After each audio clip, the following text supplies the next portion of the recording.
नमस्कार, मैं गजेंद्र कुमार महावर, सहायक आचार्य भौतिक शास्त्र, राजकीय महाविद्यालय राजगढ़। आज का हमारा जो विषय है वो है पृथ्वी पर ऊर्ध्वाधर नीचे की ओर गिर रहे पिंड पर कॉरियोलिस बल का प्रभाव। इसको ज्ञात करने के लिए मान लीजिए कि माना m द्रव्यमान का कोई कण लैम्ब्डा अक्षांश पर गुरुत्वाकर्षण बल के अधीन स्वतंत्रता पूर्वक h ऊंचाई से ऊर्ध्वाधर नीचे की ओर गिर रहा है। मान लीजिए इसका जो प्रारंभिक वेग है वो 0 है, यानी u इक्वल टू 0। तो किसी समय t पर जो पिंड है उसका वेग v डैश वो कितना होगा और किस डायरेक्शन में होगा। तो जो पिंड है ऊर्ध्वाधर नीचे की ओर गिर रहा है और हमने जो z अक्ष मानी है ऊर्ध्वाधर ऊपर की ओर z अक्ष मानी है, तो ऊर्ध्वाधर नीचे की ओर जो होगी माइनस z अक्ष होगी, यानी उसकी डायरेक्शन होगी minus k cap dash direction में। ठीक है, और उसका मैग्नीट्यूड कितना होगा उसको ज्ञात करने के लिए हम न्यूटन का जो है फर्स्ट समीकरण काम में लेते हैं, v equal to u plus g T.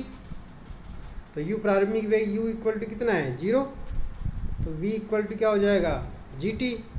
Direction के साथ लिखेंगे इसको तो हो जाएगा v डैश सदिश equal to minus g t के कैप डैश। इसी स्थान पर यानी लैम्ब्डा अक्षांश पर स्थित कोई बिंदु पर पृथ्वी का कोणीय वेग के घटक निम्न होंगे। ओमेगा सदिश equal to omega cos lambda j cap dash plus omega sine lambda k cap dash.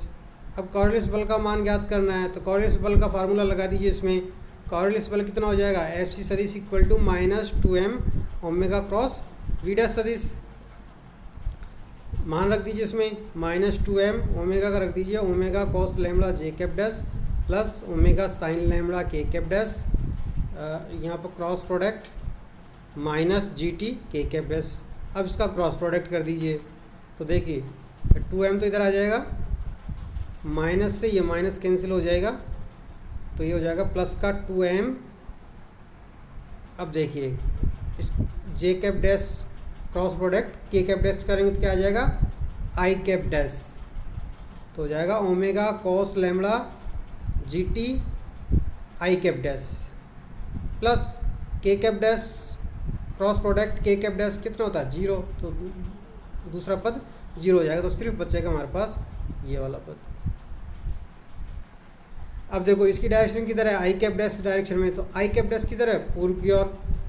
हम जानते हैं कि आई कैप डैश किसकी है पूर्व की ओर, वाई कैप डैश उत्तर की ओर और जेड के डैश ऊर्ध्वाधर ऊपर की ओर। तो यानी अब जब बल कॉरियोलिस बल कार्य करेगा तो जो पिंड का जो विस्थापन है उत्तरी गोलार्ध में पूर्व दिशा की ओर होगा, यानी पिंड जो है पूर्व दिशा की ओर गिरता हुआ पूर्व दिशा की ओर हटता हुआ गिरेगा, यानी पूर्व दिशा में विस्थापन लेगा।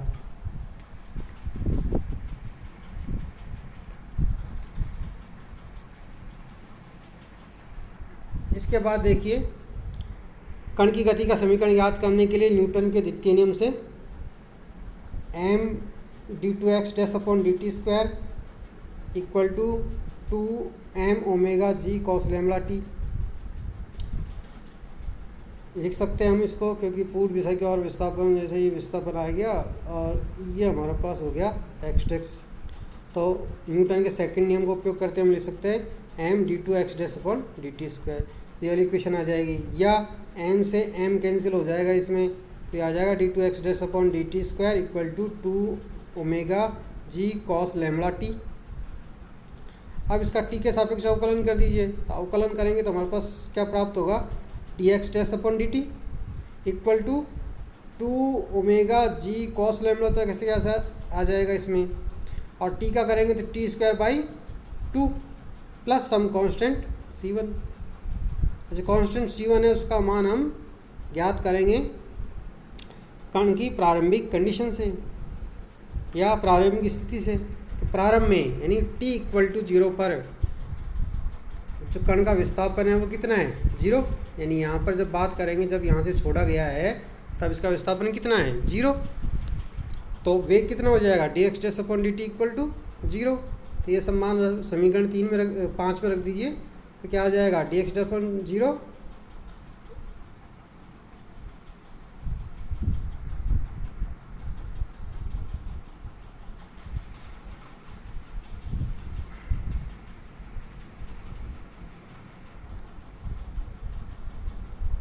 तो क्या आ जाएगा मेरे पास, मान रखेंगे तो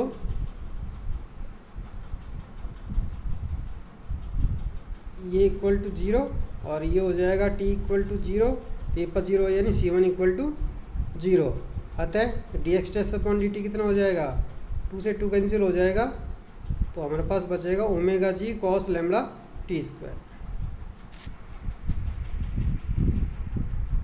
अब देखिए पुनः टी के सापेक्ष समाकलन करने पर, पुनः टी के सापेक्ष समाकलन करेंगे तो इसमें आ जाएगा x dash equal to g omega cos lambda t square का करेंगे तो t cube by 3 plus some constant C2 का मान फिर प्रारंभिक कंडीशन से ज्ञात करेंगे।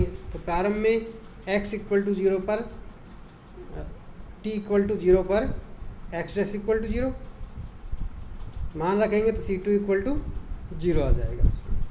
तो समीकरण 7 से क्या लिख सकते हैं हम, x dash equal to g omega cos lambda t cube by 3।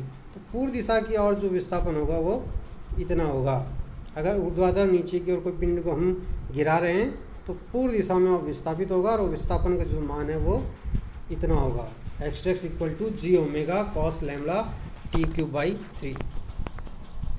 अब इसको दूसरी फॉर्म में हम व्यक्त कर सकते हैं, एच ऊंचाई की फॉर्म में। इसमें यहाँ पर एच नहीं है, तो एच ऊंचाई की फॉर्म में हम इसको रिप्रेजेंट कर सकते हैं। उसके लिए देखिए, यदि कण एच ऊंचाई से गिर रहा है तो न्यूटन के गति के द्वितीय समीकरण क्या है, s equal to u t plus 1/2 a t square. एक स्थान पर यहाँ पर क्या हो जाएगा जी, तो एस के स्थान पर दूरी है तो एच ऊंचाई आ जाएगा, यू प्रारंभिक वेग 0 है तो ये वाला पद 0 प्लस 1/2 जी टी स्क्वायर। तो इससे टी का मान निकालेंगे तो ये आ जाएगा हमारे पास t equal to √2h upon जी।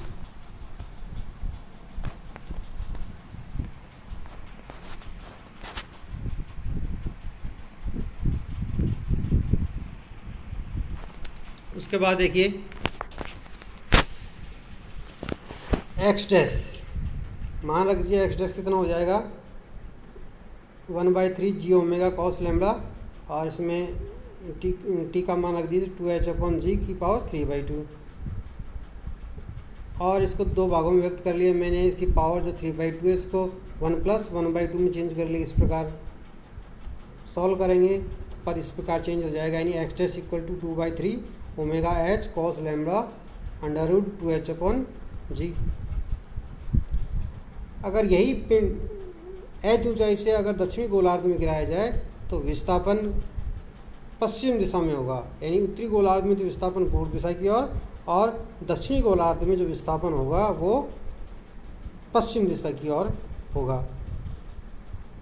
इसमें यह बात प्रेक्षणीय है कि जब h का मान बहुत अधिक होता है तो ही विचलन प्रेक्षित होता है, अदरवाइज यह विचलन प्रेक्षित नहीं होता है। h का मान बहुत अधिक होना चाहिए तभी ये विचलन, कॉर्लियस बल के कारण ये विचलन प्रेक्षित होगा, अदरवाइज हमें ये प्रेक्षित नहीं होगा।